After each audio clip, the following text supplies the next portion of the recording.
یہ بہت ہی المناک واقعہ ہوا ہے شام کے اندر.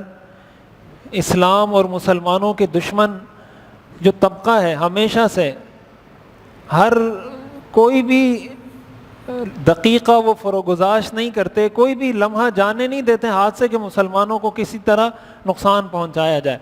حضرت عمر بن عبدالعزیز رحمۃ اللہ علیہ، ان کو علماء نے خلیفہ راشد کہا ہے.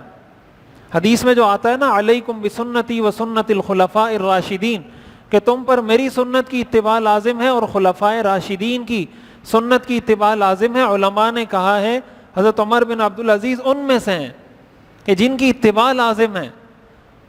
حضرت عمر رضی اللہ تعالیٰ عنہ نے اپنے بیٹے کا نکاح جو کروایا تھا حضرت عاصم کا، بڑا مشہور واقعہ ہے کہ حضرت عمر رضی اللہ تعالیٰ عنہ گشت کر رہے تھے تو ایک عورت نے اپنی بیٹی کو کہا کہ دودھ میں پانی ملا لو. تو ابھی تو خلیفہ نہیں دیکھ رہا، صبح ہم بیچیں گے تو دودھ میں پانی ملا کے بیچ دیں گے. تو اس بیٹی نے کہا کہ خلیفہ نہیں دیکھ رہا لیکن اس کا اللہ تو دیکھ رہا ہے. حضرت عمر رضی اللہ تعالیٰ عنہ باہر یہ باتیں سن رہے تھے. جب صبح ہوئی حضرت عمر رضی اللہ تعالیٰ عنہ نے اپنے بیٹے کا رشتہ، حضرت عاصم کا رشتہ وہاں سے کروایا کہ اس لڑکی سے میں اپنے بیٹے کا نکاح کروانا چاہتا ہوں. حضرت عمر بن عبدالعزیز رحمۃ اللہ علیہ ان کے پوتے ہیں. حضرت عاصم کی اولاد میں حضرت عمر بن عبدالعزیز، حضرت عمر کی نسل میں حضرت عمر کے سمجھے پوتے ہیں وہ حضرت عمر بن عبدالعزیز. ان کا مختصر سا عرصہ تھا حکومت کا، 2.5 سال ان کا حکومت کا عرصہ رہا ہے. لیکن ان کے بارے میں مورخین نے لکھا ہے کہ ان کے زمانے میں عدل اور انصاف اتنا زیادہ تھا کہ بھیڑیا اور بکری ایک گھاٹ سے پانی پیتے تھے. بھیڑیا بکری پہ حملہ نہیں کرتا تھا. جو بادشاہ ہوتا ہے نا، بادشاہ کے انصاف کا اثر مٹی پہ بھی پڑتا ہے، پھلوں پہ بھی پڑتا ہے. مشہور واقعہ ہے نا کہ ایک بادشاہ نے کسی باغ میں گیا اور جو خادم تھا، مالی تھا، اس کو کہا یار مجھے اس انار کا ایک گلاس جوس نکال کے دو. تو اس نے جوس نکال کے دیا، بڑا میٹھا جوس تھا. تو اس نے کہا یار یہ تو بڑا میٹھا جوس ہے، بڑے اچھے انار ہیں اس کے، ایسا کرتا ہوں اس باغ کو میں اپنے قبضے میں لے لیتا ہوں، بادشاہ حکومت کے قبضے میں لے لیتا ہوں. تھوڑی دیر بعد اس کو دوبارہ کہا کہ بھائی مجھے دوبارہ اس سے انار کا جوس بنا کے دو. دوبارہ دیا تو بالکل کھٹا بے ذائقہ. تو اس نے کہا پہلے آپ نے جوس مجھے پلایا بڑا میٹھا تھا، ابھی جوس نکالا بڑا کھٹا ہے. اس مالی نے کہا کہ مجھے لگتا ہے کہ اس زمانے کا جو بادشاہ ہے اس کی نیت میں کوئی فطور آ گیا. اس نے کہا میں ہی بادشاہ ہوں، میری نیت میں یہ فطور آیا تھا، میں سوچ رہا تھا کہ میں اس پہ قبضہ کر لیتا ہوں. اس کا اثر پھلوں پر بھی ہوتا ہے، جانوروں پر بھی ہوتا ہے. بادشاہ کے ظلم اور انصاف کا تعلق اثر ہر چیز پر ہوتا ہے. اس لیے جو عادل بادشاہ ہے اس کی بہت فضیلت ہے. قیامت کے دن اللہ تعالیٰ جن لوگوں کو اپنے عرش کا سایہ نصیب کریں گے ان میں سے ایک وہ حکمران، وہ وزیر اعظم، وہ بادشاہ ہوگا جس نے انصاف کیا ہوگا. اس لیے کہ بہت مشکل کام ہے. حضرت عمر بن عبدالعزیز رحمۃ اللہ علیہ بادشاہ بننے سے پہلے بہت مالدار تھے. ان کی جو خوشبو لگاتے تھے، جو کپڑے پہنتے تھے. اور جب یہ خلیفہ بنے ہیں اور ان کی جو بیوی ہے فاطمہ بنت عبد الملک، وہ بادشاہ کی بیٹی ہے، ان کے 2 بھائی خلیفہ گزرے ہیں. اس کا والد بھی خلیفہ تھا، اس کا ایک بھائی بھی خلیفہ تھا سلیمان بن عبد الملک، ولید بن عبد الملک. 2 بھائی اس کے بادشاہ گزرے ہیں، والد بھی اس کا خلیفہ بادشاہ گزرا ہے. ایسے خاندان سے تعلق رکھنے والی عورت تھی، ان کا فاطمہ نام تھا، جو حضرت عمر بن عبدالعزیز کی اہلیہ تھیں. اور بادشاہ بننے کے بعد ان کی یہ حالت تھی کہ ان کے بچوں کے پاس عید کے دن کپڑے نئے پہننے کے پیسے نہیں ہوتے تھے. لوگ کہتے تھے آپ بادشاہ ہیں، آپ کے پاس تو خزانے بھرے ہوئے ہیں. تو ان کے بارے میں یہ بھی مورخین نے لکھا ہے کہ ایک دفعہ جب عید کا موقع آیا، گھر میں کپڑے نہیں تھے، بچوں نے مطالبہ کیا، تو وہ اپنے خادم کے پاس گئے جو خزانچی تھا. اس کو کہا کہ بھائی آپ مجھے 1 مہینے کی تنخواہ ایڈوانس میں دے دیں. تو اس نے جواب میں کہا آپ مجھے ایسا کریں، پرچی پہ گارنٹی لکھ کے دے دیں کہ آپ 1 مہینے تک زندہ رہیں گے، پھر مجھ سے تنخواہ لے لیں ایڈوانس میں. حضرت عمر بن عبدالعزیز نے فرمایا کہ میں تو گارنٹی نہیں دے سکتا. جا کے اپنے بچوں کو کہا کہ میں تمہیں نئے کپڑے خرید کے نہیں دے سکتا. جو سونا ان کے پاس تھا، ان کی بیوی کا اپنا ذاتی سونا، وہ بھی بیت المال میں جمع کرا دیا تھا. اور کہا دو میں سے ایک چیز کا انتخاب کرو، یا دنیا کا انتخاب کرو یا عمر بن عبدالعزیز کا انتخاب کرو. انہوں نے کہا میں آپ کا انتخاب کرتی ہوں. سارا ان کا سونا بھی بیت المال میں جمع کروا دیا. حدیث کی جو انہوں نے خدمت کی ہے، جو ہمارے پاس حدیث کی کتابیں ہیں بخاری مسلم، یہ حدیث کو جو جمع کیا گیا ہے اس سے پہلے، اس پر سب سے جو پہلا اور بنیادی تاریخی جو کام کیا حضرت عمر بن عبدالعزیز رحمۃ اللہ علیہ نے کیا ہے. اتنی ان کی خدمات ہیں، اتنا ان کا بڑا مرتبہ ہے، اتنا ان کا بڑا مقام ہے، اور یہ بدبخت ادھر جا کے ان کی قبر کو جلایا، ان کی قبر سے ان کی لاش کو نکالا لے گئے، ان کی اہلیہ کی قبر کو جلایا، لاش نکال کر لے گئے، ان کے خادم کی قبر کو جلایا، لاش نکال کر لے گئے. یہ مسلمان ہیں یا ان کا اسلام سے کوئی دور دور تک کا تعلق ہے؟ اور ہمارے لوگ ٹھنڈے پیٹوں اس کو پی جاتے ہیں، ان کو کوئی پرواہ ہی نہیں ہوتی، جیسے کچھ ہوا ہی نہ ہو. امریکہ میں ایک سیاہ فام آدمی کو قتل کیا ہے پولیس نے، ایک کالے آدمی کو. پورے امریکہ کو انہوں نے تہو بالا کر دیا. امریکہ کا انہوں نے پہیا بٹھا دیا معیشت کا، کہ تم نے کیسے ایک کالے کو، ایک گورے پولیس والے نے کالے امریکی کو کیوں قتل کیا.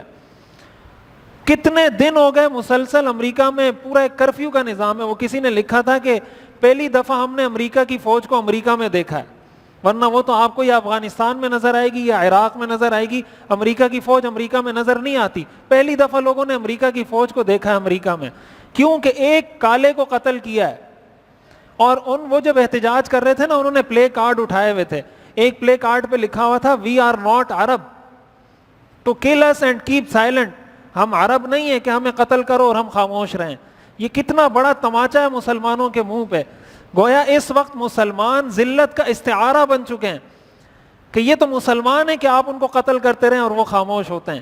یہ تو عرب ہیں جن کو آپ قتل کریں وہ خاموش ہوتے رہتے ہیں، چاہے وہ فلسطین ہو، شام ہو، عراق ہو، کہیں بھی. ہم عرب نہیں ہیں، ہم امریکن ہیں، ہم آپ سے بدلہ لیں گے. ہمارے مسلمانوں میں تو یہ جذبہ ہی پیدا نہیں ہوتا، کوئی پتہ ہی نہیں ہوتا کیا ہوا کیا نہیں ہوا. کم از کم درجے میں اپنی اولاد کو ان ہستیوں کی تاریخ تو پڑھوائیں. حضرت عمر بن عبدالعزیز کون تھے؟ حضرت عمر کون تھے؟ یہ خلفائے راشدین کون تھے؟ ان کی کیا خدمات ہیں؟ ان کے ہم پر کتنے احسانات ہیں؟ یہ دین ہم تک انہوں نے پہنچایا ہے، اور آج ان کی قبر کی یہ بے حرمتی کی جا رہی اور ہم خاموش ہیں. ہمارے حکمران، سارے مسلمان حکمران خاموش ہیں، کوئی اس پہ بات کرنے کو تیار نہیں ہے. OIC بنائی ہوئی ہے اور پتہ نہیں مسلمانوں کی فوج بنائی ہوئی ہے، پتہ نہیں یہ فوج کس دن کام آئے گی جو مسلمانوں کی ساری ملکوں کی مشترکہ فوج بنائی ہے، اور یہ OIC کس دن کام آئے گا، اور یہ کب مسلمانوں کو ان تنظیموں سے اور ان چیزوں سے فائدہ ہوگا. ظاہر ہے یہ فائدہ اسی وقت ہو سکتا ہے جب مسلمان اپنے حق کے لیے آواز بلند کرے، وہ اپنے حکمران سے مطالبہ کرے. ہم تو اسی چکر میں پڑے ہوئے ہیں، یہ PTI کا، یہ مسلم لیگ کا، یا پیپلز پارٹی کا ہے. PTI والا مسلم لیگ والے کو گالیاں دے رہا ہے، وہ اس کو گالیاں دے رہا ہے، وہ اس کو گالیاں دے رہا ہے. ہم تو اسی سے فارغ نہیں ہیں. ہمیں کیا پڑی ہے حضرت عمر بن عبدالعزیز کی؟ ہم تو بھائی ایک دوسرے کو گالیاں دے دیں، یہ ہمارے لیے بڑی خوش قسمتی اور سعادت اور کامیابی کی ضمانت ہے کہ میں نے کتنی گالیاں PTI والے کو دی ہے اور PTI والے نے کتنی مسلم لیگ والے کو دی ہے. ہمیں ان چکروں میں لگا دیا ہے خود وہ ہمارے. یعنی آپ بغض کا اندازہ لگائیں کہ ایک شخصیت 1300 سال پہلے دنیا سے چلی گئی ہے، 13 صدیاں گزر گئی ہیں، آج وہ جا کے ان کی قبر کو جلا رہے ہیں. کتنا ان کے دل میں بغض ہے صحابہ کے لیے اور صحابہ کے اور تابعین کے لیے، کتنا بغض ہے. جس طبقے میں، جن لوگوں میں صحابہ کا اتنا بغض ہو، تابعین کا، جن کو حضور نے خیر القرون کہا ہے، حضور نے فرمایا خیر القرون قرنی ثم الذین یلونہم، سب سے بہتر زمانہ میرا زمانہ ہے، اس کے بعد وہ زمانہ جو اس کے بعد ہے، اس کے بعد وہ زمانہ جو اس کے بعد ہے. یہ وہ لوگ ہیں جن کے بہتر ہونے کی گواہی حضور نے دی ہے، اور ان کے دلوں میں اتنا بغض ہے. یہ مسلمان ہیں؟ ان کا اسلام سے کوئی تعلق ہے؟ ہر شخص کی یہ ذمہ داری ہے کہ جو وہ کر سکتا ہے وہ کرے. ہم کیا کر سکتے ہیں؟ ہم سوشل میڈیا پہ آواز اٹھا سکتے ہیں. ہم کیا کر سکتے ہیں؟ ہم ایسے لوگوں کو بے نقاب کر سکتے ہیں.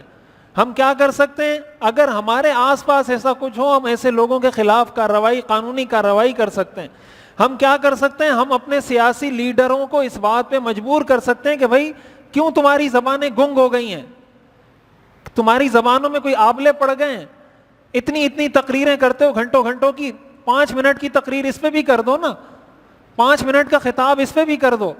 آپ مسلم لیگ کے ہیں تو اپنے لیڈر کو کہیں، آپ PTI کے ہیں تو اس کو کہیں، پیپلز پارٹی کے ہیں تو اس کو کہیں. آپ پی ٹی آئی کے پہلے ہیں یا اسلام کے پہلے ہیں؟ مسلم لیگ کے پہلے ہیں آپ یا اسلام کے پہلے ہیں؟ کہ آپ کو اسلام کے مفادات کی کوئی پرواہ نہیں، دینی مفادات کی کوئی پرواہ نہیں، دینی شخصیات کی کوئی پرواہ نہیں، پرواہ ہے تو آپ کو یا عمران خان کی ہے یا نواز شریف کی ہے یا زرداری کی ہے۔ یہ مسلمان کی سوچ کا لیول ہے۔ جو مسلمان، یہ مولویوں کو تانا دیتے ہیں کہ مولویوں نے آپس میں لوگوں کو لڑایا ہے، سیاستدانوں نے جتنا لڑایا مولویوں نے تو کچھ بھی نہیں لڑایا۔ سیاستدانوں نے جو آپس میں ایک دوسرے کو گتھم گتھا کیا، ہم سوچ ہی نہیں سکتے کتنا ہمیں فرقوں میں بانٹا ہے انہوں نے۔ ان فرقوں سے بھی نکلنے کی ضرورت ہے۔ یہ بھی تعصب ہے، یہ بدبودار نعرے ہیں۔ جس طرح یہ نعرہ بدبودار ہے نا کہ میں پنجابی ہوں، میں پٹھان ہوں، میں بلوچ ہوں، میں عربی ہوں، میں عجمی ہوں، یہ نعرہ بھی بدبودار ہے۔ حضور نے اس کو بدبودار نعرہ کہا ہے۔ دعوها فإنها منتنہ، تعصب کی بنیاد پہ لگایا جانے والا ہر نعرہ بدبودار ہوتا ہے۔ اسلام کی بنیاد پہ لگایا جانے والا نعرہ خوشگوار ہوتا ہے، خوشبودار ہوتا ہے۔ ہم کم از کم اپنا احساس کریں کہ یار میں کیا کر سکتا ہوں اور وہ میں کروں، اور قیامت کے دن اللہ آپ سے یہ پوچھے گا کہ تم کیا کر سکتے تھے۔ اللہ آپ سے یہ نہیں پوچھے گا یار جس نے یہ قبر جلائی ہے تم نے اس کو جا کے قتل کیوں نہیں کیا، اس لیے کہ ابھی بس میں نہیں ہے۔ یہ تو اللہ پوچھے گا نا یار جو تمہارے بس میں تھا وہ کیا تھا یا وہ نہیں کیا تھا۔ تو اس کا ہم کیا جواب دیں گے؟ اس لیے ایسے لوگوں سے ایک تو انسان لا تعلقی کا اظہار کرے، اور دوسرا اپنی حد تک، اپنی سطح تک جو کوشش انسان کر سکتا ہے وہ کرے۔